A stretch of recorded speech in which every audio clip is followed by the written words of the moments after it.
ট্যাংরায় বাড়ি হেলে পড়ার ঘটনাতে এবার গ্রেফতার করা হলো একজনকে। গ্রেফতার করা হয়েছে প্রমোটার রজত লিকে। ট্যাংরার ক্রিস্টোফার রোড থেকে গ্রেফতার করা হয়েছে তাকে। আপনারা জানেন যে একের পর এক শহর কলকাতার একাধিক জায়গাতে যেভাবে বাড়ি হেলে পড়ার ঘটনা ঘটেছিল, আমরা গতকালই দেখেছিলাম যে বাঘাযতীনে যে বাড়ি হেলে পড়ার ঘটনা, তাতে একজনকে গ্রেফতার করা হয়েছিল। আজকে ট্যাংরাতে বাড়ি হেলে পড়ার ঘটনাতে গ্রেফতার করা হয়েছে একজনকে। যেমনটা জানা যাচ্ছে যে ট্যাংরায় যে বাড়ি হেলে পড়েছিল এবং সেই বাড়ি হেলে পড়ার ঘটনায় একজনকে গ্রেফতার করা হলো।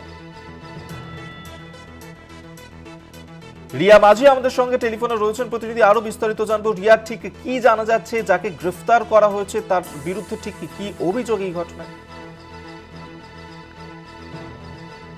20 বছরের এক যুবক কুমার, তার বাড়ি থেকে তাকে কিডন্যাপ করা হয় এবং সঞ্জয় রজত বলে একজন কিডন্যাপার সহ একাধিক রিয়া, আসবো তোমার কাছে। রিয়া, আমাদের সঙ্গে থাকো।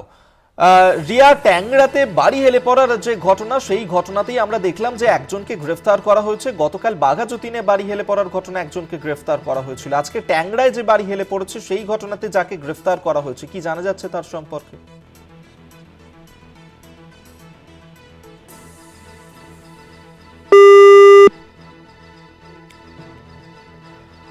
আপনাদেরকে আরেকবার জানিয়ে রাখবো, যেখানে ট্যাংরায় বাড়ি হেলে পড়ার যে ঘটনা, সেই ঘটনাতে গ্রেফতার করা হয়েছে একজনকে। গ্রেফতার করা হয়েছে প্রমোটার রজত লিকে। ট্যাংরার ক্রিস্টোফার রোড থেকে গ্রেফতার করা হয়েছে অভিযুক্ত প্রমোটারকে।